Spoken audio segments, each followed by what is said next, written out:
का जो मौजूदा कन्फ्लिक्ट चल रहा है बलूचिस्तान में, और बलूचिस्तान में जो हालात बने हुए हैं, जो एक टेररिज्म की एक लहर वहां पे आई है, उस हवाले से, दूसरी तरफ केपीके में टीटीपी के हवाले से, तो उन्होंने उस हवाले से वो पूरी एक बात की। और कश्मीर के हवाले से तो ये हमारा असूली मौकफ है, आज से नहीं है, 77 ईयर्स से है, हर साल दोहराया जाता है। कहीं नहीं, भारत हमको मैली आंख से देख रहा है, भारत का हम बैंड बजा देंगे, भारत की ईंट से ईंट बजा देंगे, भारत के लोग हमारे यहाँ नौकरी करेंगे एक दिन आकर के। बार बार कह रहा है कि भाई पीओजेके के अलावा हमारे आपसे कोई डिस्प्यूट ही नहीं है।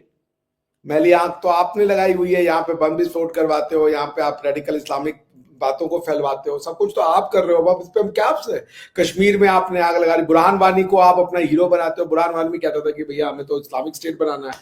मोहम्मद बिन सलमान साहब आपसे चेहरा धुलवाएंगे, वो भी लाइफ बॉय से। कि हमारा जो गांव है वो संजरपुर है। मैंने कहा यार संजरपुर तो हमारे पास ही, आप कभी गए हो?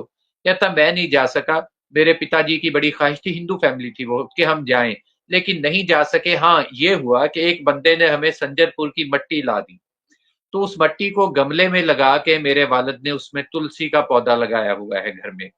पिता की डेथ हो गई है, अब कहता मेरी ख्वाहिश है जाने की, और मैं इसी उम्मीद पे पाकिस्तान जब भी आता हूं तो आता हूं कि वहां जा सकूं। यानी ये लोगों के मोहब्बत के सेंटीमेंट्स हैं। आइडियोलॉजी था कि love for Islam and hate for Hinduism, और इस्लाम के नाम पे देश बना हुआ है, वहां कब आएगा शरिया? मैं इसका वेट कर रहा हूं। वो तो कोई हिंदू भी नहीं है। चलो भाई, एक आपने पकड़ लिया था हमारे कुलभूषण जाधव साहब को, बाकी कौन हिंदू है वहां पे बीएलए में? तो क्या एक मुसलमान टेररिस्ट हो सकता है? Are you accepting this logic? Can a Muslim be terrorist? सारी दुनिया में तो कहते भाई इस्लाम का टेररिज्म से कोई लेना देना नहीं है, एक मुसलमान टेररिस्ट हो ही नहीं सकता है। You are in a state of war, और वो वॉर इसलिए है क्योंकि आपने 1947 में वादा किया था कि निजाम मुस्तफा लाएंगे, और आपने उनको निजाम विक्टोरिया दे दिया है। तो नहीं चलेगा। मैं मांग करता हूं जिन्ना साहब की तरफ से, पाकिस्तान के अवाम की तरफ से, कि हमें शरिया दीजिए। और कोई ये मतलब ये ताहिल कादरी का इस्लाम पढ़ लो, ये उनका, हमारे लिए इस्लाम कंप्लीट हो चुका है। प्रॉफिट साहब ने एकदम क्लियर मैसेज दिया है, और अल्लाह ने कहा है कि कोई कंफ्यूजन का सवाल ही नहीं उठता। तो कौन है ये ताहिल कादरी और ये लोग हमें बताने वाले? We don't need them. हमें वैसा इंप्लीमेंट करने वाला लॉ दे दिए, सिस्टम बनाइए भाई। आप ऐसा ना कीजिए भारत के लोगों के साथ, ये नाइंसाफी हमसे बर्दाश्त नहीं होती। मेरा दिल रोता है इस बात को लेकर। टीटीपी है, इसको बाकायदा तौर पे उलमाए कराम खारजी फिरका करार दे चुके हैं कि ये दीन से निकले हुए लोग हैं। बज़ाहिर ये लोग बहुत बड़े पैमाने पे बहुत ज्यादा मजहबी होते हैं, नमाजें बहुत पढ़ते हैं, कुरान बहुत पढ़ते हैं, लेकिन एक्चुअली ये उसी दौर से ही इनको निकाल दिया गया है। इसलिए जो पाकिस्तान, और दूसरी बात जो जिहाद है, वाज़ेह तौर पे हमारे यहाँ उसमें मौजूद है कि गवर्नमेंट के अगेंस्ट जिहाद नहीं हो सकता। जहां पे हुकूमत वक्त इजाजत ना दे जिहाद की, तो जिहाद नहीं होता। तो इसलिए इनको खारजियों को आप इस्लाम से मत मिलाइए, ये ना कहिए कि ये आके इस्लाम नाफज कर देंगे, तो ऐसा हो नहीं सकता, इनका है कोई नहीं ताल्लुक। तो बाकी इसी तरह बलूचिस्तान में भी आप कह रहे हैं कि उनके नाम मुसलमानों वाले हैं, तो भाई मैंने पूरा खारजी फिरका बता दिया, और आज से नहीं है, 1400 साल से चला आ रहा है ये ग्रोह जो मौजूद है, और इसने आते ही रहना है क़यामत तक। इस्लाम से खारिज हो गया, अब क्या होगा उसके साथ? वो मनुष्य नहीं बचा। जो इस्लाम के दायरे से निकल जाए, उसका क्या स्टेटस है? Is he a human being और नॉट? और अगर इस्लाम ह्यूमन की सबसे बेस्ट ट्रीटमेंट है, तो वो ट्रीटमेंट उसको क्यों नहीं मिल रही है, जबकि वो अभी भी इंसान है? अगर कोई नहीं लेना चाहता ट्रीटमेंट, तो उसको जबरदस्ती तो नहीं दे सकते ना। खारिज तो आप कर रहे हैं, वो तो नहीं खारिज कर रहा। आप वो दे रहे हैं, वो तो अपने हिसाब से जो उसको समझ में आ रहा है वो कर रहा है। कोई इंसान अगर खारिज हो गया इस्लाम से, तो उसका स्टेटस क्या है, ये मैं जानना चाह रहा हूं।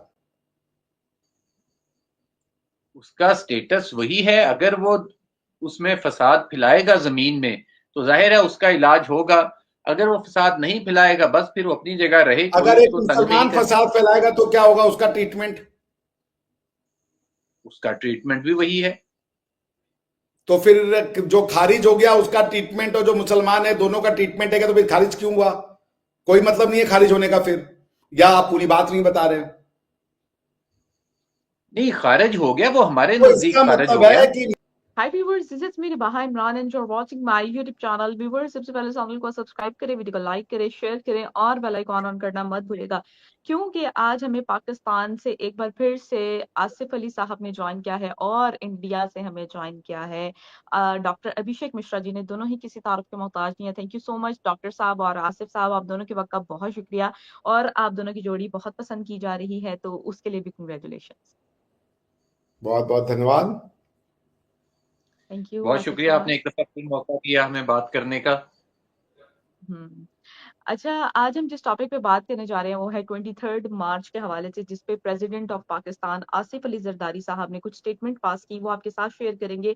जिसमें उन्होंने कहा कि इंडिया जो है हमेशा से हमें मैली आंख की तरह देखता है और हमारे इंटरनल और एक्सटर्नल टेररिज्म का मुकाबला पाकिस्तान ने किया है। और 23 मार्च के अजीम दिन पर हम अपने कश्मीरी बहन भाइयों को नहीं भूले हैं। और इसके साथ साथ उन्होंने ये भी कहा कि दुनिया के हर प्लेटफॉर्म पर हम उनकी आवाज उठाएंगे और हमारी जो फॉरेन पॉलिसी है वो बहुत ही पीसफुल है। ये सारी स्टेटमेंट्स को देखते हुए आज हम आगाज जो है वो आसिफ साहब से करेंगे। आसिफ साहब, क्या कहना चाहेंगे हमारे प्रेसिडेंट ऑफ पाकिस्तान आसिफ अली जरदारी साहब की स्टेटमेंट्स के हवाले से? देखिए रिबाहा, आसिफ अली जरदारी जो पाकिस्तान के सदर हैं, वो दूसरी दफा पाकिस्तान के सदर बने हैं और वो एक जहांदीदा पॉलिटिशियन हैं। बहुत तवील उनका तजर्बा है। आप ये देखें कि आज से नहीं, 25 साल तो इस सदी के आप लगा लें, 10 और 12 यानी कि आप हिसाब लगाएं कि वो 37-38 साल से पाकिस्तानी सियासत में इन्वॉल्व हैं और इस हवाले से वो देख रहे हैं दुनिया को। कोई आम बंदा नहीं है जिसे आप कह लें कि उसने उठ के जज्बाती खिताब कर दिया है या इमोशनल होके कोई बात कर दी है। वो बहुत जहांदीदा आदमी है। उन्होंने तवील बैकग्राउंड की वजह से ही कोई ऐसी बात की है और जो बात उन्होंने की है वो कोई ऐसी गलत बात है भी नहीं। और ये पाकिस्तान का वो असूली मौकफ है जो उन्होंने दोहराया है, जो हमेशा से रहा है।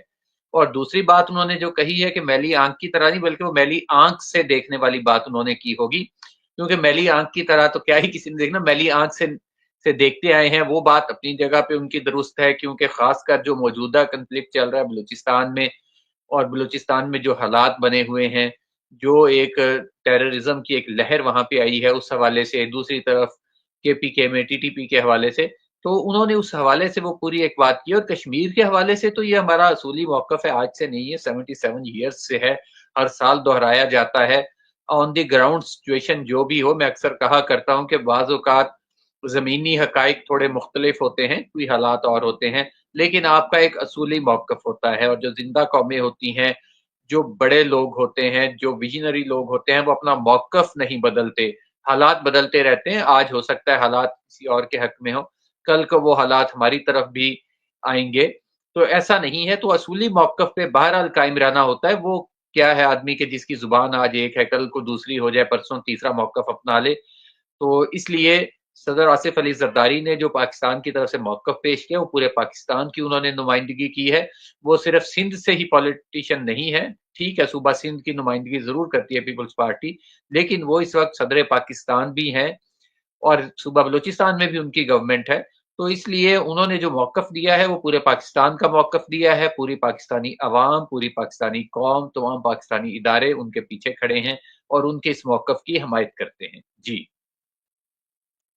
डॉक्टर साहब, आप क्या कहना चाहेंगे आसिफ अली साहब की स्टेटमेंट को देखते हुए? उन्होंने इंडिया को लेकर जो स्टेटमेंट्स पास की, कश्मीर को लेकर जो स्टेटमेंट्स पास की, आप इस पर क्या राय रखते हैं? ये तो कोई राय रखने वाली टॉपिक है नहीं। वो वही कह रहे हैं जो पिछले 78 साल से आप कह रहे हैं, नॉन स्टॉप विदाउट फेलियर। तो अंग्रेजी में कहावत है कि आप एक ही चीज को बार बार करके अगर रिजल्ट नहीं आ रहा है तो आपको फिर वो करना, चेंज करना चाहिए। पर आपने अपने ही सीख रहे हैं, आप करते रहे। इस पे अब क्या ही बात करेंगे हम इस पे क्या ही कमेंट कर सकते हैं। ये ऐसी चीज है कि इसका काउंटर रिप्लाई नहीं दिया जा सकता, बिकॉज के ये काउंटर देने या ना देने से कोई फर्क पड़ेगा नहीं। समझाने या नहीं समझाने से बात पड़ेगा ही नहीं। भारत हमको मैली आंख से देख रहा है, भारत का हम बैंड बजा देंगे, भारत की ईंट से ईंट बजा देंगे, भारत के लोग हमारे यहाँ नौकरी करेंगे एक दिन आकर के, इस तरीके के स्टेटमेंट्स का क्या मतलब है? Is it a mature even statement? ठीक है, अगर आपको लगता है कि बेसिकली आप ना जस्टिफाई कर रहे हो कि पाकिस्तान, आप पाकिस्तान को लेकर कॉन्फिडेंस नहीं हो, आपको जस्टिफिकेशन चाहिए कि बाकी पाकिस्तान बना जी, सही हुआ जी, सही हुआ है, सही हुआ है जी। तो वो भारत को गालियां मिलती रहेंगी जब तक पाकिस्तान एग्जिस्ट करेगा इस फॉर्म में। भारत गाली खाएगा, क्योंकि आपको पाकिस्तान की जस्टिफिकेशन इंडिया की विलिफिकेशन है। पाकिस्तान तभी सही है जब इंडिया एक खराब देश है। करते रहिए। और मैं तो एक बात को जानता हूं, मैं दुनिया के हर थ्योरी से बड़े वाकिफ हूं, बड़े अच्छे से पढ़ा हूं थ्योरीज को, और मुझे पता है कि हर थ्योरी की एक शेल्फ लाइफ होती है। आपको एक दिन उस रास्ते पे जाना होगा। जब तक आप उस रास्ते पे नहीं जाएंगे, इस तरीके का कीजिए मैली आंख से देख रहे हैं, और क्या है वो मैली आंख, वो ये बता नहीं रहे। क्या करना चाहता है भारत आपके साथ? भारत बार बार कह रहा है कि भाई पीओजेके के अलावा हमारे आपसे कोई डिस्प्यूट ही नहीं है। मैली आंख तो आपने लगाई हुई है। यहाँ पे बम विस्फोट करवाते हो, यहाँ पे आप रेडिकल इस्लामिक बातों को फैलवाते हो, सब कुछ तो आप कर रहे हो। अब इस पे हम क्या आपसे? कश्मीर में आपने आग लगा दी। बुरहान वानी को आप अपना हीरो बनाते हो। बुरहान वानी कहता था कि भैया हमें तो इस्लामिक स्टेट बनाना है। तो आप चाहते क्या हो ये तो भैया कोई नहीं जानता। आप बोलना क्या चाहते हो, करना क्या चाहते हो, और ऐसा आपने क्रेडिबिलिटी बना दी है अपनी की समाज में अब कोई आपको सीरियस लेता ही नहीं है, या आपकी बात पे भरोसा ही नहीं करता। मुझे हमेशा मेल आते हैं take Pakistani as a pinch of salt. आपको नहीं पता है वो किस तरीके का ट्रैप करेंगे, because people have no faith कि आप जो कह रहे हो वो आप करोगे। हमेशा एक डाउट सा है। तो अब ये अब इसका हम क्या जवाब दे? बाजी को ये इसका कोई जवाब हो सकता है कि भारत हमको मैली आंख से देख रहा है और अफगानिस्तान हमको साफ सुथरी आंख से देख रहा है। कौन आपको साफ आंख से देख रहा है? बैटल ऑफ बदर आप लड़ रहे हो, उसके बाद ऑपरेशन खंदक और बदर आप लड़ रहे हो, बेयल्ले से आप लड़ रहे हो। तो जब आपका आंख मैला खुद है तो आपको सारी चीजें मैली दिख रही हैं। वो है ना कि सारी जिंदगी शीशा आईना साफ करते रहे, पता चला धूल चेहरे पर थी। तो पॉइंट वही है कि आप चेहरा ही नहीं धो रहे हो। पर ठीक है, मुझे पूरा उम्मीद है कि मोहम्मद बिन सलमान साहब आपसे चेहरा धुलवाएंगे, वो भी लाइफ बॉय से। जी आसिफ साहब, कश्मीर के हवाले से भी उन्होंने जो स्टेटमेंट पास की, क्या कहेंगे आप कि हम जो है कश्मीरियों के साथ हैं, और हर प्लेटफॉर्म पे हम जाके बात करेंगे। जब यूएन में बात जाती है तो सिचुएशन कुछ और जो है वो अख्तियार हो जाती है। हर बार हम देखते हैं कि हमारे जर्नलिस्ट या हमारे जो ऑफिशियल्स हैं यूएन में जाके बात तो छेड़ते हैं, लेकिन फिर इंडिया की जानिब से भी भारी भरकम उनको जवाब काउंटर मिलता है। क्या कहेंगे? मतलब डॉक्टर एस जयशंकर की एग्जांपल हमारे सामने है, रिसेंट जो कश्मीर में हुआ। कश्मीर के हवाले से जो स्टेटमेंट पास की यूके में, जब डॉक्टर एस जयशंकर गए हुए थे यूके, और हमारे जर्नलिस्ट ने भी उनको कश्मीर के हवाले से भी कुछ सवाल किए, फिर आगे डॉक्टर एस जयशंकर ने भी उनको काउंटर किया। क्या कहेंगे? इस तरह की स्टेटमेंट्स आए दिन हम सुनते रहते हैं। देखिए बाहा, मैं इस वक्त आपको मेरे पीछे से अजान की आवाज आ रही होगी, सुनाई दे रही है? जहाँ पे मैं जी बैठा जी। हूँ ना, तो पास ही अजान हो रही है। तो आपको पता है कि हम जो मुस्लिम्स हैं, हमारा अजान पे बहुत बिलीव है, फेथ है, कुरान पे बहुत फेथ है, बिलीव है।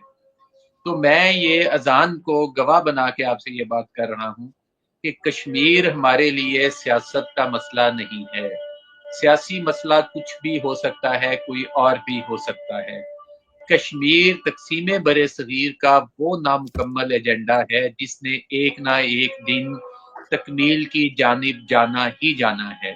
और कश्मीर पे हम लोगों ने कभी सियासत नहीं की, हमारे बच्चे से लेके बड़े तक कभी कोई कश्मीर पे सियासत नहीं करता। कश्मीर हमारे लिए उसी तरह है जिस तरह पाकिस्तान की शहरत कहा जाता है। कश्मीर के बगैर पाकिस्तान नामुकम्मल था और नामुकम्मल है। हमारा कोई और झगड़ा नहीं है पूरे भारत के साथ। ठीक है, हमारा अपना मौकफ है कि हमारा अपना कल्चर है, हमारी अपनी तहजीब है, हमारे अपना इंडस सिविलाइजेशन है, आपका अपना गंगा जमुना है, आप रखिए। किसी और चीज पे कोई कभी कंट्राडिक्शन नहीं होगा। आप कहेंगे आके कि मोहनजोदड़ो भी आपका है, आप आके अगर हमसे कहेंगे तो हम कहेंगे चलें ठीक है, कोई बात नहीं, दोनों का मुश्तरका हो जाएगा, ले लें। लेकिन और कोई झगड़ा नहीं है। कल को कश्मीर का इशू सॉल्व हो जाता है, मैं कहता हूं कि इस तरह आना जाना होगा आपस में, जिस तरह लोग एक दूसरे से मिलना चाहते हैं, बाहें फैलाए बैठे हैं लोग। यहाँ पे लोग आते हैं, और मेरा ख्याल ये है कि हमारे कुछ दोस्त जो पहले गए हुए हैं माजी में, जिस तरह उन्हें वार्म वेलकम वहां पे किया गया है, इस चीज की हकीकतन वाकई नहीं मिसाल मिलती। सिर्फ एक छोटी सी मैं आपको मिसाल दे देता हूँ। हमारे करीब ही एक कस्बा है संजरपुर, रहीम यार खान का एक वो नवाही टाउन है। तो मैं एक दफा लाहौर वाघा बॉर्डर पे हिंदू यात्रियों का एक जत्था आया, शैदानी दरबार है एक सिंध में, वहां जाने के लिए हयात पताफी, 125 लोग थे। तो उनमें से एक बंदे से मैंने सवाल किया तो मैंने क्या, उसने मुझे आगे से ये जवाब दिया कहता कि हमारा जो गांव है वो संजरपुर है। मैंने कहा यार संजरपुर तो हमारे पास ही, आप कभी गए हो? कहता मैं नहीं जा सका, मेरे पिताजी की बड़ी ख्वाहिश थी, हिंदू फैमिली थी वो, कि हम जाएं, लेकिन नहीं जा सके। हाँ ये हुआ कि एक बंदे ने हमें संजरपुर की मट्टी ला दी, तो उस मट्टी को गमले में लगा के मेरे वालिद ने उसमें तुलसी का पौधा लगाया हुआ है घर में। पिता की डेथ हो गई है, अब कहता मेरी ख्वाहिश है जाने की, और मैं इसी उम्मीद पे पाकिस्तान जब भी आता हूँ तो आता हूँ कि वहां जा सकूं। यानी ये लोगों के मोहब्बत के सेंटिमेंट्स हैं। यानी ये मैं अपनी बात तो मैं करता ही करता हूँ, जो मैं उधर के दोस्तों की बात करता हूँ। यहाँ पे जहां पे मैं बैठा हुआ हूँ ना, ये आप देखिए, ये पीछे एक पेंटिंग है, ये ऊपर आपको एक मस्जिद नजर आ रही होगी, ये कोट बादल खान, तहसील फ्लौर, जिला जलंधर, मशरकी पंजाब, इंडियन पंजाब की है। ये साथ आगे कोने में दूसरी तरफ आपको एक छोटी सी हवेली नजर आ रही होगी, ये जैलदारों की हवेली है वहां पे, जो अब गिरा दी गई है, लेकिन मस्जिद आज भी उसी सूरत में बाकी है। यानी आप ये देखें कि ये वो पेंटिंग है जो हमारे घर में मेरी दादी माँ ने अपनी यादाश्तों के सहारे बनवाई हुई थी, और इसको हर साल 2 साल बाद हम लोग हल्का फुल्का पेंट करवा के इसको ठीक करवा देते हैं। यानी ये वो मोहब्बत के जज्बात हैं जो खत्म नहीं हो सकते दोनों ममालक के दरमियान। तो जहां तक बात है, मैं वही फिर कहूंगा कि जब तक कश्मीर का इशू सॉल्व नहीं होता, हम लोग वहां नहीं जा सकेंगे, वहां के लोग आजादाना यहाँ नहीं आ सकेंगे। जो यहाँ आएगा उसको मखसूस सिटी का वीजा मिलेगा, वहां अगर दरबार के बहाने भी चले जाएंगे तो वहां से अजमेर से या दिल्ली निजामुद्दीन औलिया मजार से बाहर जाने की इजाजत नहीं मिलेगी। तो इसलिए नफरतों को खत्म करने का एक ही जरिया है मेरे ख्याल में, कि जो सबसे बड़ी जड़ है मसले की, जो फसाद की, उसको खत्म किया जाए, उसको लाया जाए, वरना हर साल यही मौकफ दोबारा दोबारा दोहराया जाता रहेगा, जो पिछले कई सालों से मैं सुनता आ रहा हूं बचपन से। जब भी 23 मार्च, क्योंकि यहाँ पे यौम जमहूरिया है पाकिस्तान में, तो उस पे जब भी तकरीर होगी सदर पाकिस्तान की, ऐसा ही मौकफ सुनने को मिलेगा। इसलिए आइए इस मसले के हल की तरफ बढ़ें, मामला खत्म करें, हल करें, ताकि दोनों ममालिक आगे बढ़ सकें। माजी में जाने का कोई फायदा नहीं होगा कि उसी लकीर को ना हम पीटते रह जाएं, और वरना यही होगा कि 4 नस्लें मेरी बीत चुकी हैं मशरकी पंजाब जाने की ख्वाहिश में, इसके बाद शायद मैं भी चला जाऊं, और उसके बाद मेरे बच्चे वेट करते रहें कि शायद कभी जाने का मौका मिले, और वो मौका इस तरह के हालात में कम से कम कभी भी नहीं आएगा। डॉक्टर साहब, आप क्या कहना चाहेंगे? कश्मीर इशू के हवाले से बात हुई और हम आए दिन देखते हैं कि यहाँ से भी कश्मीर इशू को उठाया जाता है तो उधर से भी उठाया जाता है, दोनों तरफ से जो है ब्लेम गेम चलती रहती है। इस पर आप क्या राय रखेंगे? और जो प्लेटफॉर्म के हवाले से बात की प्रेसिडेंट ऑफ पाकिस्तान ने, उस पर आपकी क्या थॉट्स हैं? जल प्रवाह पावितस्थले कलेवलंब्य लंबितां ये शिव तांडव स्त्रोत है। वैसे तो मैं गॉड में बहुत ज्यादा मानता नहीं, पर चूंकि आसिफ साहब ने भगवान को इन्वोक किया, तो मैं भी आपको ये भगवान को इन्वोक करके कह रहा हूं कि भारत का कश्मीर अटूट और अभिन्न अंग है। आप अब भारत को किसी भी तरीके से तोड़ नहीं सकते। आपके पास एक ही सोल्यूशन है कश्मीर का, कि आप पीओजेके को भूल जाएं, बस।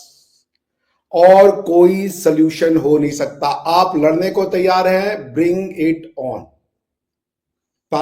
उन्होंने, महाराजा ने साइन कर दिया था, जो वो था इंस्ट्रूमेंट ऑफ एक्सेशन भारत के पक्ष में। आपने फोर्सेस भेजी, हम यूनाइटेड नेशन में गए, यूनाइटेड नेशन ने जो है वहां पे रिजोल्यूशन पास करके आपको एज एन एग्रेसर रिकॉग्नाइज किया, क्योंकि आपको कहा गया सारी फोर्सेस निकाल लें।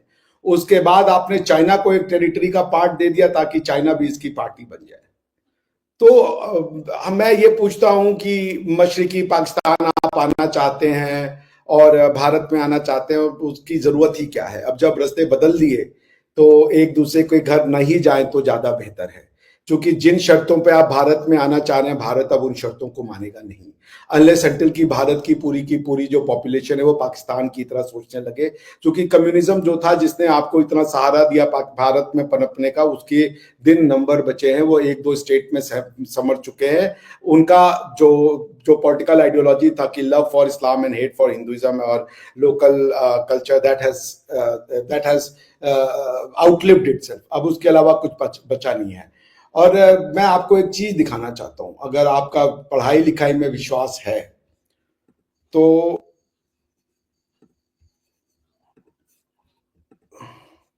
ये किताब है, इसका नाम है the story of civilization by Will Durant. Will Durant की किताब है स्टोरी ऑफ सिविलाइजेशन, 8-10 किताबें लिखी हैं इन्होंने। उसमें ये लिखते हैं, the Mohammedan conquest of India is probably the bloodiest story in history. It is discouraging tale, for its evident moral is that civilization is a precarious thing whose delicate complex of order and liberty, culture and peace may at any time be overthrown by barbarians invading from without or multiplying within. तो भारत हजारों वर्ष में अपनी territory में बना, हमने बहुत स्वेच्छा से प्यार से आपको दे दिया, जितना इस्लाम के नाम पे आप इस टेरिटरी को ले सकते थे वो हमने एक्सेप्ट कर लिया। ठीक है, पंजाब का टुकड़ा आपका, बंगाल का टुकड़ा आपका, केपीके आपका, सिंध आपका, अफगानिस्तान आपका, बट नो मोर।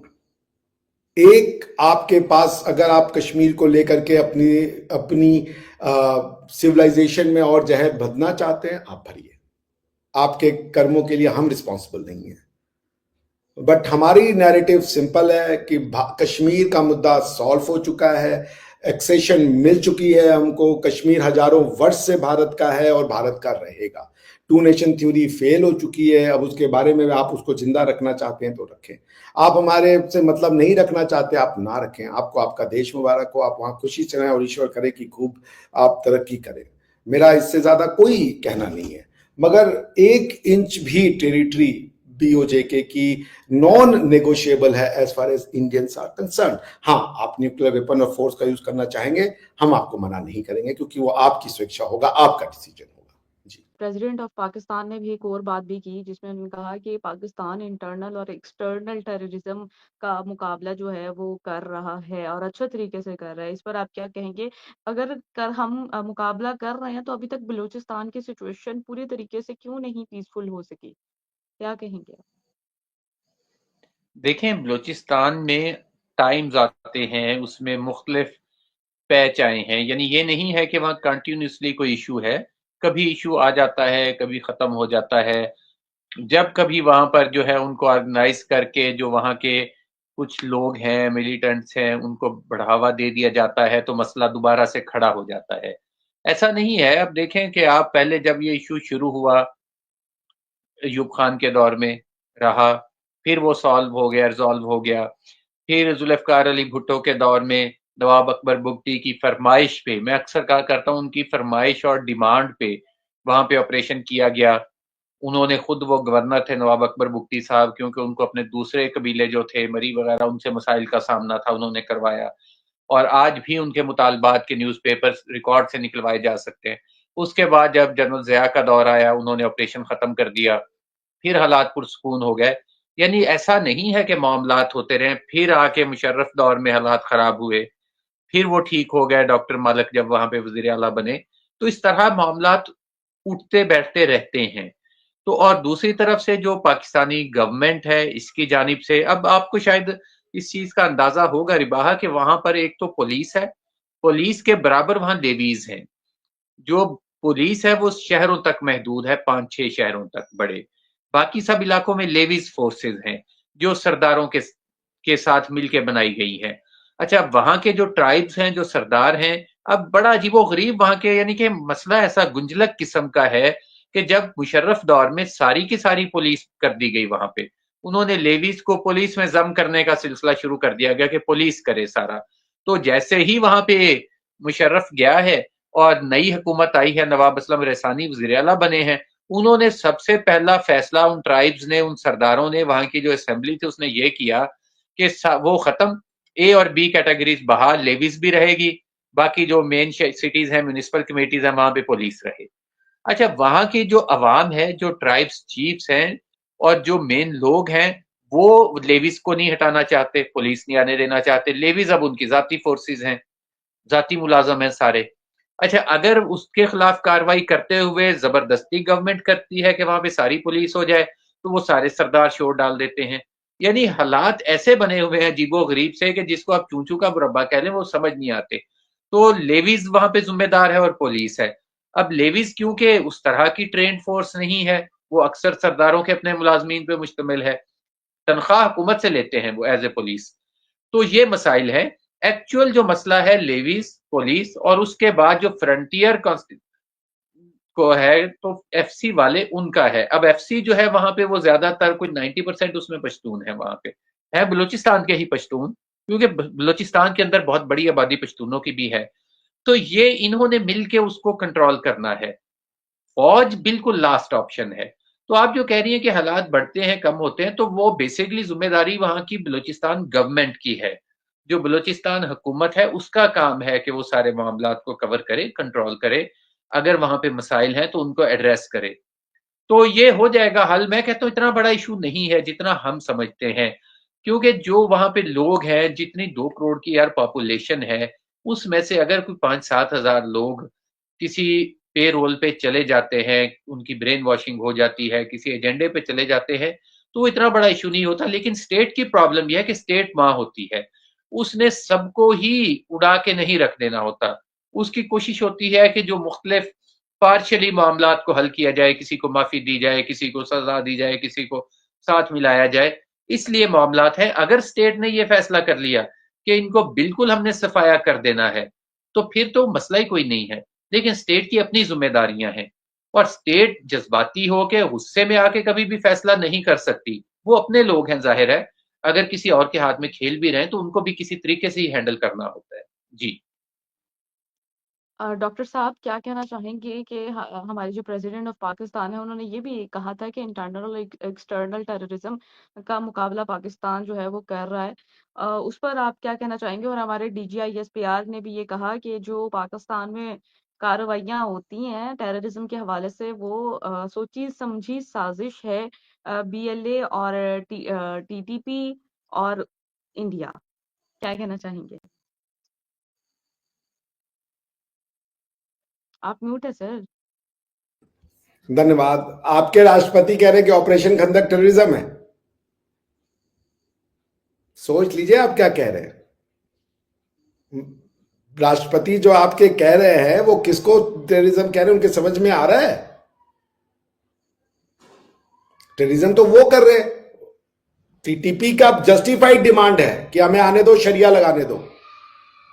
वो क्यों नहीं मान रहे, मैं तो यही समझ में नहीं आ रहा हूं। आसिफ साहब इतनी अच्छी बात कह रहे थे, तो मैं ये कह रहा हूं इस्लाम के नाम पे देश बना हुआ है, वहां कब आएगा शरिया? मैं इसका वेट कर रहा हूं, कब वो दिन आएगा जब जो अफगानिस्तान जिस रास्ते पे है, जिस रास्ते पे टूनिशिया है, सूडान है, आप कब जाइएगा उस रास्ते पे? मैं उसकी बड़ी बेचैनी से व्यवस्था करूं कि मैं देखूं भारत का वह हिस्सा जो जो आपकी आइडियोलॉजी से चल रहा है, वहां पे दूध दही की नदियां बह जाए। मैं तो परेशान हूं कि ताकि हम भी we should take a leaf out of it and then try to implement in our society to get prosperity, equality, justice. आप उसको टेररिज्म कह रहे हो यार। आप कुछ तो सोचो कि आप किसको टेररिज्म कह रहे हो। BLA को कैसे टेररिज्म? वहां पे कौन है ये लोग जो BLA वाले हैं? इनके तो सारे नाम तो इस्लामी नाम है भाई। वो तो कोई हिंदू भी नहीं है। चलो भाई, एक आपने पकड़ लिया था हमारे कुलभूषण जाधव साहब को, बाकी कौन हिंदू है वहां पे BLA में?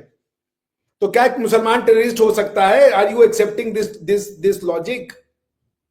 Can a Muslim be terrorist? सारी दुनिया में तो कहते हैं भाई इस्लाम का टेररिज्म से कोई लेना देना नहीं है, एक मुसलमान टेररिस्ट हो ही नहीं सकता है। तो बलूचिस्तान तो बलूच लोग तो मुसलमान है ना, प्राउड मुस्लिम है, वो कैसे टेररिस्ट हो सकते हैं? आप उनको टेररिस्ट क्यों कह रहे हो? आप उनके साथ जाति कर रहे हो। वो अपनी डिमांड कह रहे हैं, आप टेररिस्ट कह रहे हो, जबकि सारी दुनिया को पता है कि भाई मुसलमान टेररिस्ट नहीं हो सकता, असंभव है वो। और मैं इस बात को मानता हूं कि एक मुसलमान टेररिस्ट नहीं हो सकता। तो पाकिस्तान में टेररिस्ट कौन है फिर? ये टेरर कहां है? आप एक कोई प्रिंसिपल तो अप्लाई कीजिए। मैं नहीं मानता ऑपरेशन खंदक टेररिज्म है ना। मैं तो मानता हूं ये वाकई में बैटल है इनफाइडल के अगेंस्ट में। जो आप इनफिडेलिटी फैला रहे हो, उसके अगेंस्ट में बैटल ऑफ खंदक, वो सही बैटल है। वो खंदक खोद के वो आपको फंसाएंगे और आपको उस रास्ते पे जाएंगे। आपने वादा किया था भारत के मुसलमानों से। गंगा जमुना तहजीब जो आप कहते हो, बेसिकली उसका नाम है टू नेशन थ्योरी। उसको आप चूरन चटाते हैं हमारे यहां गंगा जमुना तहजीब करके। गंगा भी हमारी, जमुना भी हमारी, तहजीब आपकी होगी। और कौन सी तहजीब है? तुर्कों की तहजीब है। इस्लामिक तहजीब तो तुर्कों की नहीं हो सकती। ये ताजमहल तो तुर्कों ने बनाया था। और उसके बाद वो आदमी हमारे लगे, पैसा हमारा लगा, स्कल्पचर हमारे लगे, और वो आपका हो गया। इवन जब उज्बेकिस्तान में बिल्डिंगें बनती थी तो इंडियन आर्टिसंस को बुला के ले जाते थे। इस तरीके का हमारे यहां आर्किटेक्चर हुआ करता था। तो मुझे समझाइए, मैं तो नहीं समझ पा रहा हूं कौन सी तहजीब। आप तुर्कों की तहजीब को अपना तहजीब मानते हो कि अरबों की तहजीब को मानते हो? इस्लामी तहजीब तुर्कों की है और तुगरल की है, या इस्लामी तहजीब अरबों की है? मैं नहीं समझ पा रहा भैया। मुझे जहां तक पता है इस्लामी तहजीब तो अरबों की होनी चाहिए, मगर आपके सारे माई बाप तुर्क बने हुए हैं, बाबर, गौरी। तो अब मुझे आप समझाइए। मुझे तो नहीं लगता कि कोई टेररिज्म है पाकिस्तान में ना। पाकिस्तान में टेररिज्म नहीं है। मैं उसको टेररिज्म मानूंगा ही नहीं। वो सिविल वॉर है। आप you are in a war. War और टेररिज्म में अंतर समझ लीजिए क्या होता है। टेररिज्म जो है, it's an armed conflict carried out by non state actors, irregulars. TTP तो कह रहा है तहरीके तालिबान पाकिस्तान, वो कह रहा है हम ही स्टेट है, तुम कहां से स्टेट हो? वो कह रहा है पाकिस्तान, और तालिबान ऑलरेडी है वहां पे। आपकी डॉक्ट्रिनल अंडरस्टैंडिंग ठीक नहीं है। पाकिस्तान में कोई टेररिज्म नहीं है। क्या बुरहान वानी टेररिस्ट था? वो इस्लामिक स्टेट की स्थापना की मांग करता था कि हमें कश्मीर में इस्लामिक स्टेट बनाना है। Was he a terrorist? अगर इस्लामिक स्टेट को कश्मीर में मांगने वाला कश्मीर में टेररिस्ट नहीं है, तो इस्लामिक स्टेट को पाकिस्तान में मानने वाला कैसे टेररिस्ट हो जाएगा? कैसे? और जब एक मुसलमान कभी टेररिज्म कर ही नहीं सकता, तो सारे बलूच मुसलमान हैं, सारे टीटीपी के लोग मुसलमान हैं, वहां टेररिज्म कैसे हो जाएगा? You are in a state of war. और वो वॉर इसलिए है क्योंकि आपने 1947 में वादा किया था कि निजाम मुस्तफा लाएंगे, और आपने उनको निजाम विक्टोरिया दे दिया है। झूठ जब आप बोलेंगे अपने लोगों से, तो वो तो आप ही नाम होंगे ही ना। आपने क्या बोला था कि हम यहां पे एक इस्लामिक रिपब्लिक लाएंगे। कहां इस्लामिक रिपब्लिक है? आपके जज साहब लोग इस्लामिक रिपब्लिक में हैं। वो अमेरिकन और ब्रिटिश जो है, वो ब्रिटिश कॉलोनियलिज्म वाले जजमेंट वाले वो कपड़े पहन के बैठते हैं, वो इस्लामी निजाम का हिस्सा है। जजमेंट आपके जो आ रहे हैं वो इंग्लिश प्रिंसिपल्स को लगा रहे हैं, इंग्लिश कॉन्स्टिट्यूशंस को लगा रहे हैं, वो इस्लामी निजाम का नतीजा। आपके वकील जो है काला कपड़ा पहन के जा रहे हैं, ये इस्लामी नजीम। कभी आपने मुस्लिम वकील को देखा है? अरबी वकील को देखिए, वो चोगे में जाता है, मैंने डील किया है। तो धोखा दीजिएगा तो नहीं चलेगा। मैं मांग करता हूं जिन्ना साहब की तरफ से, पाकिस्तान के अवाम की तरफ से, कि हमें शरिया दीजिए। और कोई ये मतलब ये ताहिल कादरी का इस्लाम पढ़ लो, ये उनका, हमारे लिए इस्लाम कंप्लीट हो चुका है भाई। प्रॉफिट साहब ने एकदम क्लियर मैसेज दिया है, और अल्लाह ने कहा है कि कोई कंफ्यूजन का सवाल ही नहीं उठता। तो कौन है ये ताहिल कादरी और ये लोग हमें बताने वाले? We don't need them. हमें वैसा इंप्लीमेंट करने वाला लॉ दे दिए, सिस्टम बनाइए भाई। आप ऐसा ना कीजिए भारत के लोगों के साथ। ये नाइंसाफी हमसे बर्दाश्त नहीं होती। मेरा दिल रोता है इस बात को लेकर। Anyways, so all I am saying is that please नाफिज कीजिए शरिया और खुश रहिए। सर, आपकी मम्मी वाला डायलॉग जो है ना, वो आज भी लोगों को बहुत याद है। दोस्त आपकी की दोस्त की मम्मी मम्मी। थी वो, मेरी मम्मी नहीं थी वो। दोस्त की मम्मी रो रही थी। मेरी मम्मी तो हमें रुला देती थी। वो कौन सा था? सर, वो ये अक्सर अपने दोस्त की मम्मी के ना नकलें मेरी ना उतारते एक हैं, दोस्त मुझे की ये माता जी थी, आसिफ भाई। हम्म, तो ना उनके घर हम लोग जब भी जाए ना, कुछ भी बात वो करे ना, जैसे कि अरे आंटी क्या आपने रसमलाई बनाई थी, बहुत अच्छा बनाया। अरे बेटा तुम लोगों के लिए बनाए। अरे भाई, तो इसमें रोने की क्या आवश्यकता? आप ऐसे ही बता दीजिए। कि वो हर बात पर रो देती थी यार। तो हर बात पे पैर छू थे, तो उसमें भी उनके आंसू नहीं आ रहे। बेटा तुम लोग कहा रहे हो, वापस आना। हाँ आंटी, कोई वो वापस, कोई उसमें थोड़े जा रहे हैं भाई कि जंग में जा रहे, वापस नहीं आएंगे। अरे भाई 1-2 महीने बाद वापस आ जाएंगे। अरे बेटा तुम लोग ख्याल रखो अपना। बहुत रोती थी। तो वो मैंने अडॉप्ट किया है अपने टॉक्स में जी। हम्म, ओके ओके, अच्छा अच्छा अच्छा, व्यूअर। मोहम्मद काफिर की बैटरी भैया डाउन हो रखी है, हम जब से आए हुए हैं यूनिवर्सिटी से, बाद से यहीं बैठे हुए हैं, सारा ज्ञान दे रहे हैं। तो मोहम्मद काफिर को जल्दी विदा कीजिए। सर आप चले गए, कोई नहीं यार, रेस्ट कर तो ले, नो प्रॉब्लम, हम प्रोग्राम परसों कंप्लीट कर लेंगे ये वाला। नहीं नहीं, नहीं प्रोग्राम नहीं, अभी आप हमारी कंप्लीट कर छोटी लें। बहन है, फिर हम आप आपके लिए आए हुए हैं, ऐसी बात नहीं है। मैं कह रहा हूँ मैं भी आपके थक साहब गया बस। इतने मसमूम है, कहते नहीं नहीं अभी प्रोग्राम कंप्लीट करेंगे। तो आसिफ साहब तो बड़े अच्छे चलिए आदमी है यार, मैं आसिफ साहब को ना दिल से बड़ा पसंद करता इनका, हूँ। I like him, is a nice man. नहीं आसिफ परसों साहब इनका बहुत और आ अच्छे जाना। इंसान। तो बहरहाल जी, जहां तक बलूचिस्तान का मामला है, तो आपने शायद पढ़ा होगा, मैंने उस दिन भी बताया था आपको, ख्वारज एक फिरका है मुस्लिम्स में, सेक्ट है। तो ये हॉली प्रॉफिट के दौर से ही ये स्टार्ट हो गया था और इसके बारे में कहा यह गया था। हॉली प्रॉफिट ने खुद कहा था कि ये लोग दीन से ऐसे निकल जाएंगे जैसे तीर कमान से। और एक बंदा उसी दौर में ही हुआ था, ये नजद से ये गया था, जिसने कहा था कि आप इंसाफ नहीं कर रहे। तो ये वही ख्वारिज हैं जिनको हजरत अली रज़ियल्लाहु ताला अन्हो जो हैं, उन्होंने जंगे नहरवान में शिकस्त दी थी और इनको मारा था। मैंने शायद आपसे ही पहले ये जिक्र किया था कि ये लोग बहुत बड़े दीनदार थे, इतने मजहबी थे, इतने रिलीजियस थे कि एक दफा खजूरों की एक खजूरें बेचने वाला आ गया, तो एक इनके बंदे ने उठा के खजूर मुंह में डाल ली, तो सब उसे पड़ गया और उन्होंने उसका गला दबा के खजूर बाहर निकाल ली कि तुमने नाहक किसी का माल क्यों ले लिया। यानी ये खुद को इस तरह का रिलीजियस कहा करते थे। और वहां पे एक उस वक्त एक जानवर जा रहा था, किसी ने उसे मार दिया इनमें से, तो उसको मारना शुरू कर दिया इन्होंने कि तुम नाहक फसाद फैला रहे हो जमीन में। लेकिन दूसरी तरफ ये मुस्लिम्स का ही कत्ल करने में इस तरह थे शक्ल कलब कि मार देते थे, जो नजर आता था, जो उनसे इख्तलाफ करता था उसको कत्ल कर देते थे। और जो हुकूमत वक्त थी हजरत मौला अली की, उसके खिलाफ अगर कोई उसके हक में बात करता था इनके इलाके में, तो उसे कत्ल कर देते थे। तो हजरत अली ने इनके खिलाफ जिहाद किया और जाके इन पे अटैक किया, जंगे नहरवान भी। तो ख्वारिज उन्हें कहा गया। और ये खारजी तब से चले आ रहे हैं। जो हमारे यहाँ टीटीपी है, इसको बाकायदा तौर पे उलमाए कराम खारजी फिरका करार दे चुके हैं कि ये दीन से निकले हुए लोग हैं। बज़ाहिर ये लोग बहुत बड़े पैमाने पे बहुत ज्यादा मजहबी होते हैं, नमाजें बहुत पढ़ते हैं, कुरान बहुत पढ़ते हैं, लेकिन एक्चुअली ये उसी दौर से ही इनको निकाल दिया गया है। इसलिए ये खारजी तो जो है, इनका इस्लाम से तो लेना देना कोई नहीं। इसलिए जो पाकिस्तान, और दूसरी बात जो जिहाद है, वाज़ेह तौर पे हमारे यहाँ उसमें मौजूद है कि गवर्नमेंट के अगेंस्ट जिहाद नहीं हो सकता। जहां पे हुकूमत वक्त इजाजत ना दे जिहाद की, तो जिहाद नहीं होता। तो इसलिए इनको खारजियों को आप इस्लाम से मत मिलाइए, ये ना कहिए कि ये आके इस्लाम नाफज कर देंगे, तो ऐसा हो नहीं सकता। इनका है कोई नहीं ताल्लुक।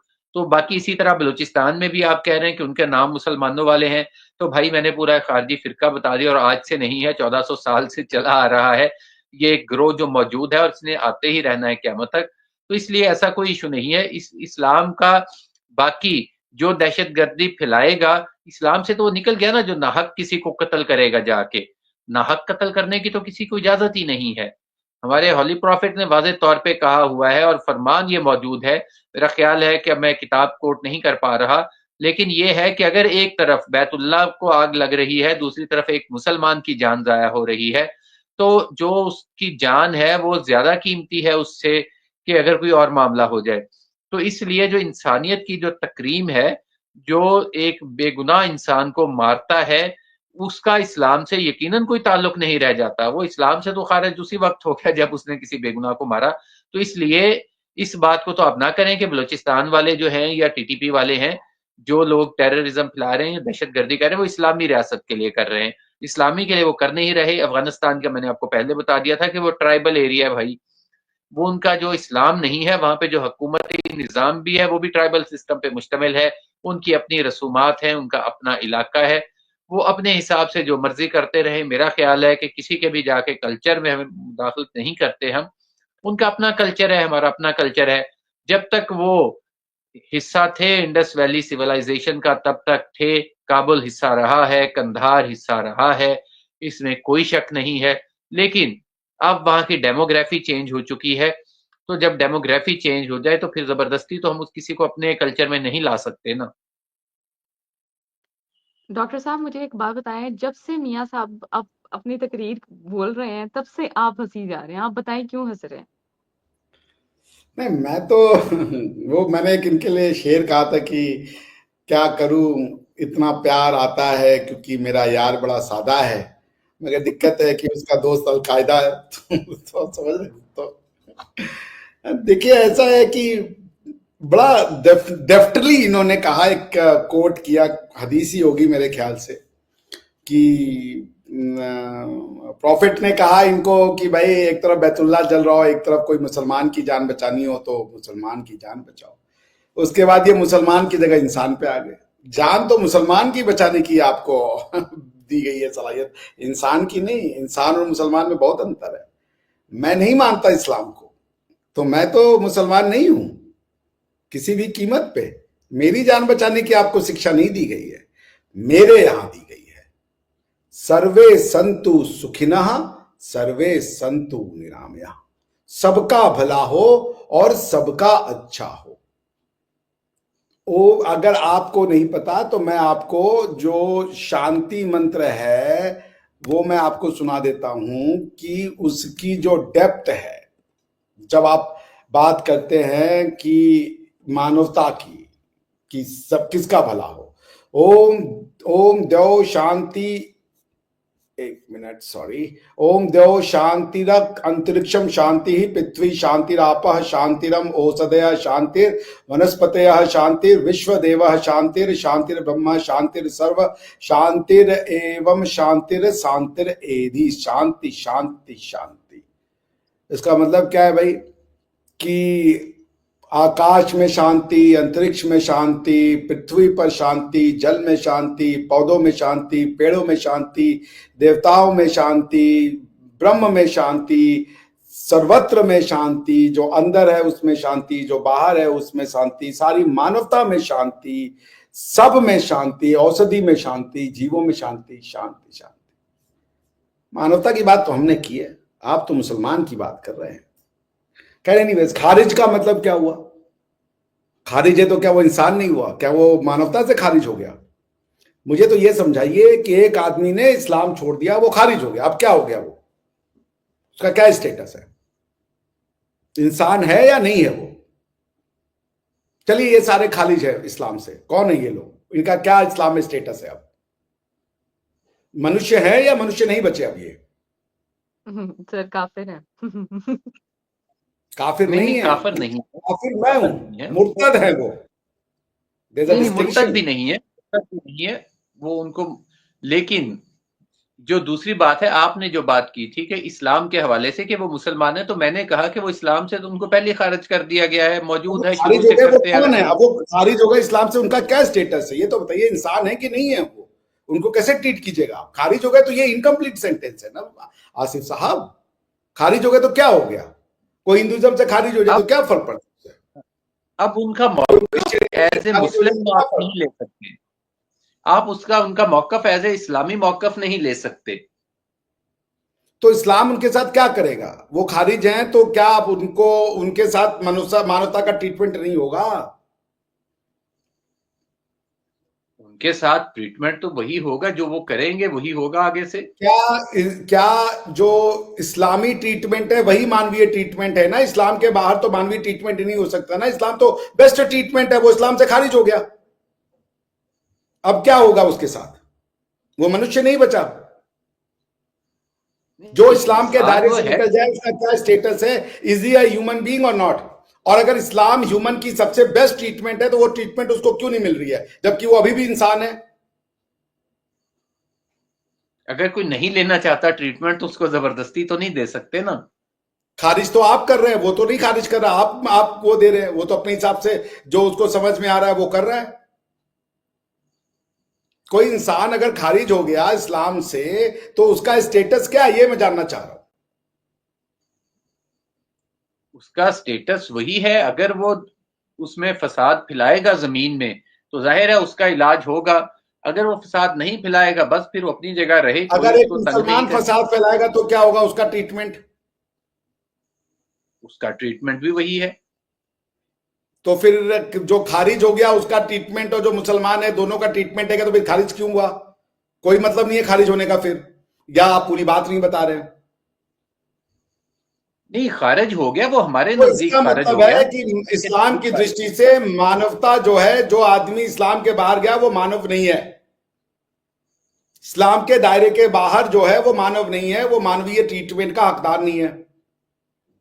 क्या आप इसको मानते हैं? समझ नहीं आई मुझे बात की। आपने कहा कि वो इस्लाम से खारिज हो गए, कोई मनुष्य ही होगा जो इस्लाम से बाहर आ गया। अब वो क्या है? वो मानव नहीं है। Isn't he entitled for human rights? कोई हिंदुइज्म छोड़ दे, वो कहे हम नहीं मानते भगवान को, हम नहीं मानते वेद को, तो अब उसके साथ क्या ट्रीटमेंट किया जाए? गोली मार दी जाए उसको? नहीं, उसको गोली क्यों मार दी जाए? उसको हाँ, टेररिस्ट वो कह आप दिया पे जाए? गोली चलाएगा तो गोली मारी जाएगी ना उसे। गोली वैसे तो तो गोली हिंदू भी नहीं मारी चलाएगा, वो वेद को मानने वाला भी चलाएगा तो गोली मारेंगे हम उसको। वो तो दोनों में सेम ट्रीटमेंट हो गोली गया। खाएगा, गोली खाएगा, बस। तो आप जो इस्लाम से खारिज होने का मतलब मुझे समझाइए ना, कि इस्लाम में खारिज होना क्या होता है? इस्लाम में खारिज होने के बहुत सारे दर्जे हैं। लाइक एक मुर्तद है जो मजहब छोड़ के फिर गया, वो एक हाँ, तो फिर उसके मुर्तद साथ उसे क्या कहा होगा? कोई जाता है। मजहब छोड़ दिया, अब क्या होगा? अच्छा, एक है जिसने इस तरह की हरकत की जो कि नहीं, दर्जे दीन के छोड़ दे, अंदर अब मैं कह रहा हूं वो खारिज हो गया, उसने मजहब छोड़ दिया, अब क्या होगा उसके साथ? अगर तो वहां पे शरई हुकूमत होगी तो मुर्तद की सजा तो मौत है, इसमें कोई दो राय नहीं है।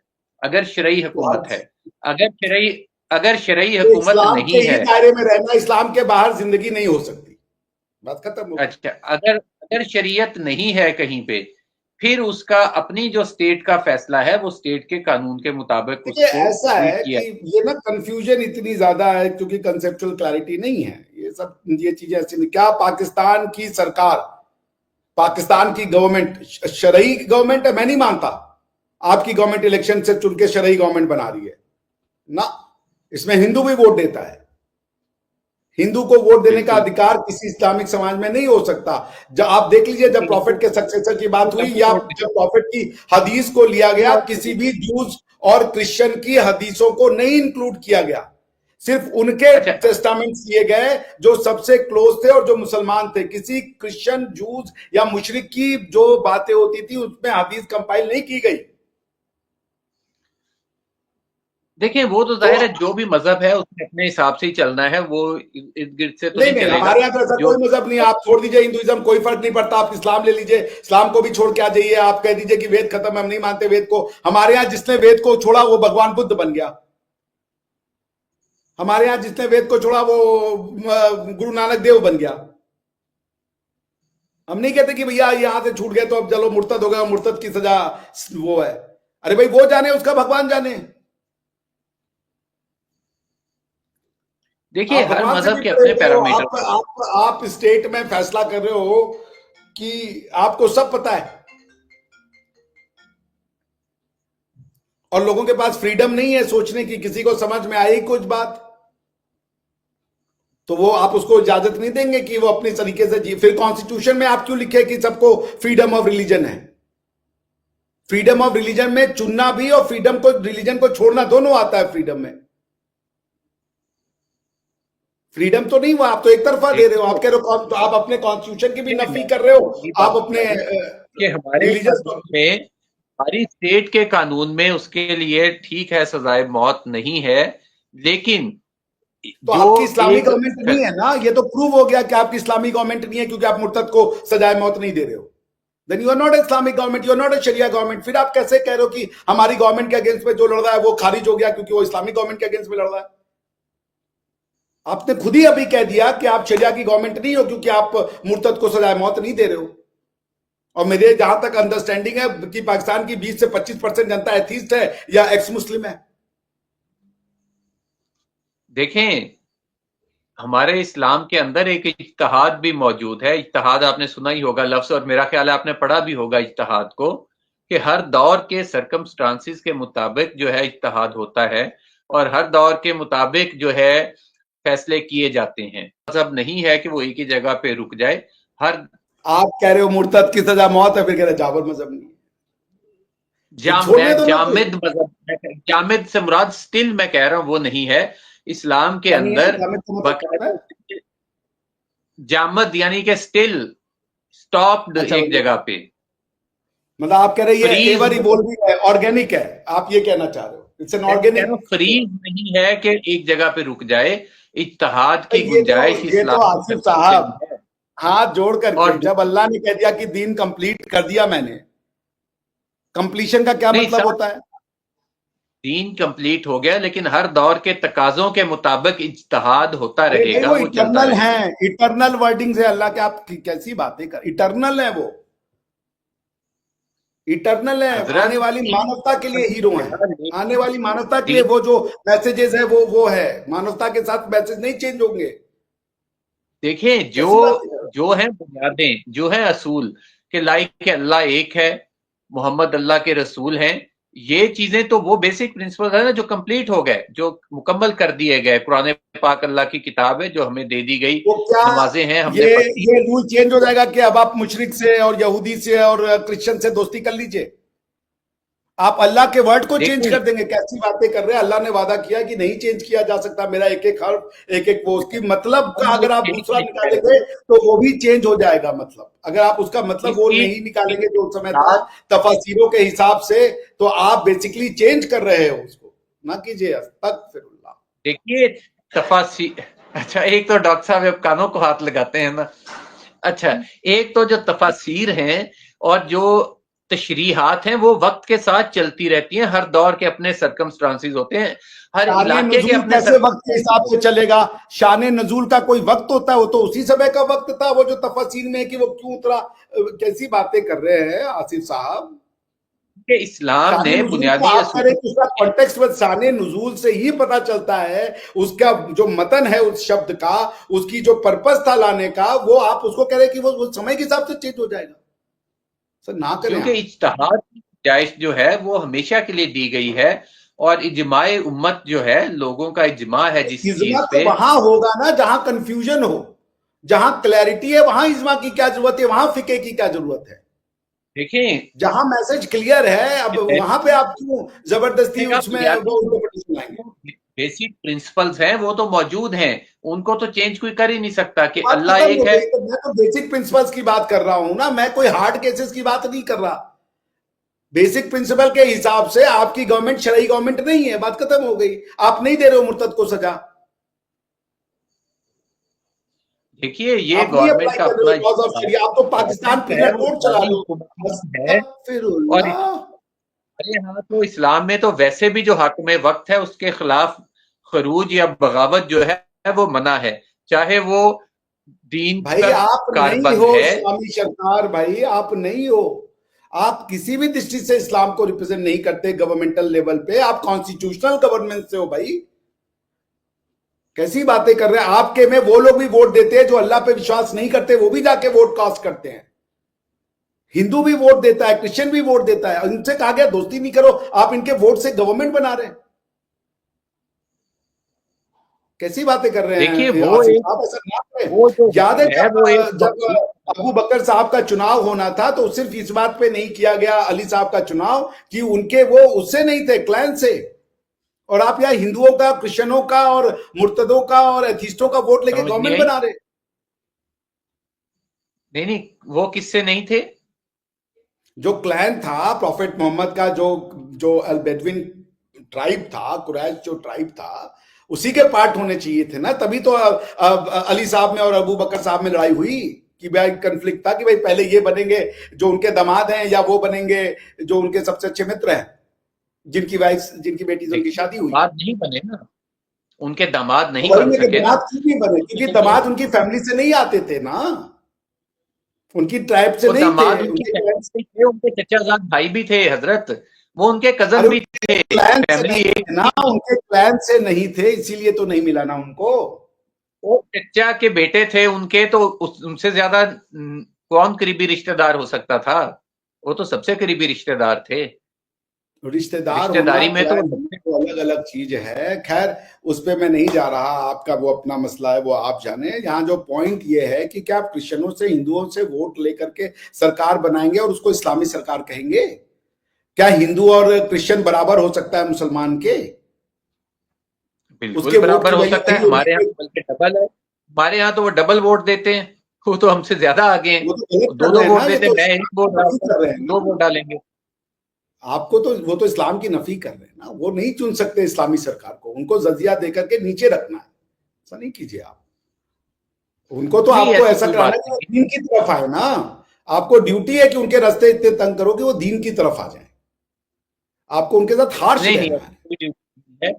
सबके हकूक बराबर हैं, सब बराबर हैं इस्लामिक स्टेट के अंदर। अगर किसी को अगर किसी के सबके ऊपर हुकूक बराबर है तो फिर मुसलमान और मुशरिक में क्या अंतर रहा? अगर सबके हुकूक बराबर है तो मुसलमान और मुशरिक में क्या अंतर, आप मुझे बता दीजिए। देखें, वो मजहब का डिफरेंस है बस, लेकिन एक बतौर इंसान सबके राइट लेट्स बराबर। एग्री दैट पाकिस्तान की गवर्नमेंट मजहबी गवर्नमेंट नहीं है, लेट्स एग्री टू इट, बात खत्म हो गई। क्योंकि पाकिस्तान के कॉन्स्टिट्यूशन में तो एक मुशरिक और मुसलमान बराबर हो सकता है, बस इस्लाम की दृष्टि से तो नहीं हो सकता। इस्लाम वो की तो वर्स्ट ऑफ इस्लाम के नेचर है। नजरिए से भी बराबर है। इस्लाम के नजरिए से भी बराबर हैं। इस्लाम किसी किस्म की इस तरह की चीज को नहीं मानता जो इंसानों के अंदर डिफरेंस लेके आए और किसी को इंसानियत के मर्तबे से गिराए। इस्लाम ऐसी किसी चीज को नहीं मानता। चलिए इस्लाम तो आसिफ आया साहब, ही आप कह इसीलिए रहे हो था। तो ठीक है, आपकी बात हम मान लेते हैं। मेरी अंडरस्टैंडिंग ऐसी नहीं है, पढ़ा तो मैंने भी है और बात से आपको लग गया होगा। तो आप इसीलिए कह रहे हैं ना, आप मुनाफिकत का काम कर रहे हो ना सर। ना करें ऐसा, ना करें। आप प्लीज अफगानिस्तान के रास्ते पे जाएं, आप तालिबान के रास्ते पे जाएं, ना बने मुनाफिक। ऐसा अल्लाह से, आपको अल्लाह का वास्ता ना करें ऐसा। आप अब तालिबान को अपनाएं, आप मुल्ला उमर को अपनाएं, आप हक्कानी ब्रदर्स को अपनाएं। वो लोग आपके लिए एक रोल मॉडल हैं। अल्लाह का वास्ता, आपको शरिया लाइए आप पाकिस्तान में। अब बताइए, हमारी ये जो बहन है, ये ना गैर महरम के साथ बैठी हुई है, बताइए जरा इसका। वो भी नहीं है, बुर्का भी सर नहीं कैसी है। बातें कर रहे हैं, क्यों फतवे लगवाने हैं मुझ पर?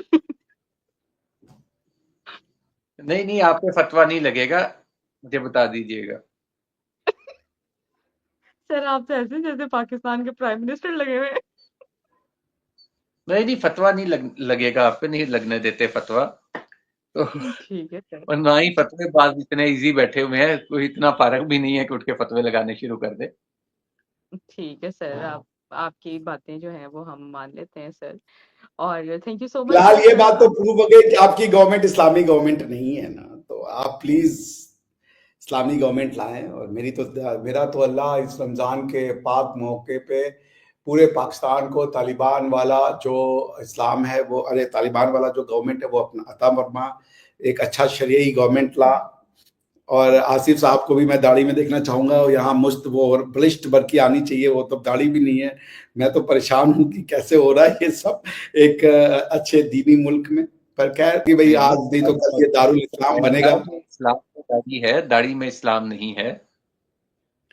भाई जो हमने पढ़ा है कि बलिष्ठ बरकी होनी चाहिए, वो अच्छा है। तो क्या हम बोले अब आपसे। खैर, तो चलिए, बहुत कहीं भी शुक्रिया मिल लीजिए। डॉक्टर साहब, बहुत शुक्रिया। आसिफ साहब, आपके वक्त का भी बहुत शुक्रिया। व्यूअर्स, अपनी कीमती राय का सार नीचे कमेंट सेक्शन में जरूर कीजिएगा। नेक्स्ट प्रोग्राम तक के लिए हमें दें इजाजत। Thank you so much.